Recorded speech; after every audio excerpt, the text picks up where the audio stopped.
Warahmatullahi wabarakatuh. Halo anak-anak Ibu Mita, apa kabar di pagi hari ini? Selamat pagi, selamat hari Rabu. Nah, Ibu akan menjelaskan pembelajaran kita pada hari ini.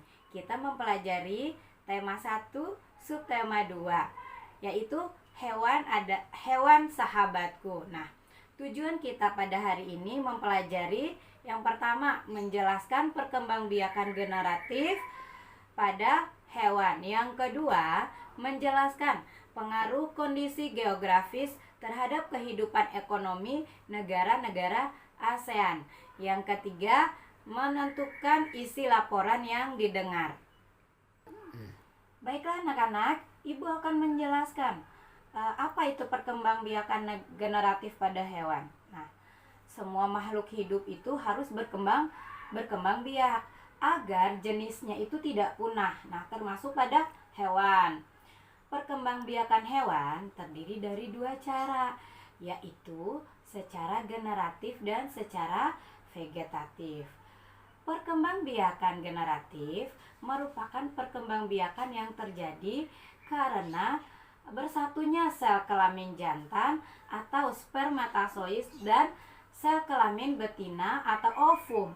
Nah, perkembangbiakan generatif hewan itu dibedakan menjadi ada yang bertelur atau ovipar dan ada yang melahirkan atau vivipar, dan ada pula yang bertelur dan melahirkan atau ovovivipar. Nah, baiklah, Ibu akan menjelaskan yang pertama, bertelur atau ovipar. Nah, hewan yang berkembang biak dengan cara bertelur adalah bangsa burung, ikan, reptilia, serangga, dan amfibi. Ada dua cara perkembangan terhadap telur hewan, yaitu yang pertama, pembuahan dalam atau internal, dan pembuahan luar atau eksternal.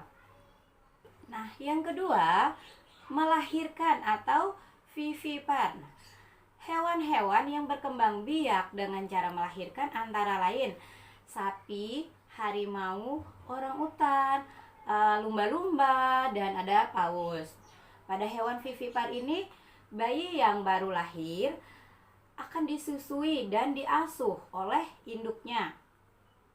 Baiklah anak-anak, yang ketiga ada bertelur dan melahirkan atau ovovivipar. Nah, selain hewan ovipar dan vivipar, ada juga hewan yang berkembang biak dengan cara bertelur dan melahirkan. Nah, ovovivipar.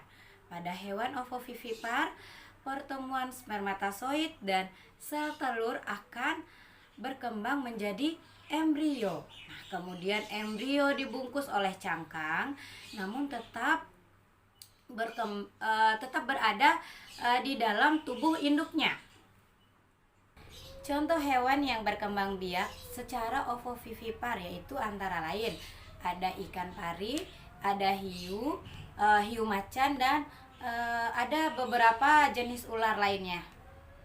Nah, baiklah anak-anak, Ibu akan menjelaskan pengaruh kondisi geografis terhadap kehidupan ekonomi negara-negara ASEAN. Nah, beberapa jenis hewan dijadikan ikon negara tertentu karena populasi hewan tersebut banyak atau hanya terdapat di negara tersebut. Misalnya ada gajah yang dijadikan ikon di negara mana? Negara Thailand. Nah, baiklah anak-anak, Ibu akan menjelaskan potensi ekonomi di negara-negara Asia Tenggara. Ibu akan menjelaskannya sebagai berikut. Nah, anak-anak, negara-negara yang ada di ASEAN itu ada apa aja? Yang pertama, ada Indonesia, ada Malaysia, ada Brunei Darussalam. Nah, ada Myanmar, ada Vietnam, ada Singapura, ada Thailand, ada Filipina, ada Kamboja, dan ada Laos. Nah, anak-anak, dari negara yang Ibu sebutkan tadi memiliki kondisi geografis dan kondisi ekonomi. Ibu akan mencontohkan misalnya Indonesia, kondisi geografisnya itu merupakan negara kepulauan yang beriklim tropis dan kondisi ekonominya. Indonesia merupakan negara agraris. Sebagian besar penduduknya itu bermata pencaharian sebagai petani. Nah, anak-anak di sini Ibu ada tugas. Yang pertama, kalian merangkum kondisi geografisnya negara Malaysia, negara Brunei Darussalam, dan negara seterusnya yang beranggotakan di ASEAN. Selain dari Indonesia, kan Ibu sudah mencontohkan Indonesia. Nah, Ibu akan memberikan tugas, kalian tolong merangkum keadaan atau kondisi geografis dari negara tersebut dan kondisi ekonominya. Nah, baiklah anak-anak, tugas yang tadi itu dirangkum saja. Jadi poin-poinnya saja yang ditulis ya, tidak semuanya.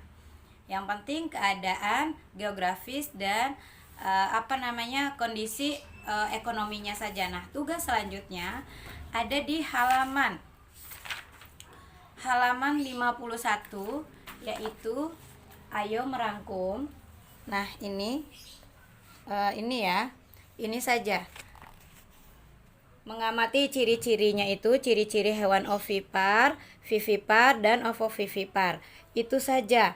Nah, terus ini, menjelaskan perkembangbiakan generatif pada hewan. Kalau ini sudah, ini tidak usah dikerjakan ya. Nah, baiklah anak-anak, itu saja pembelajaran hari ini.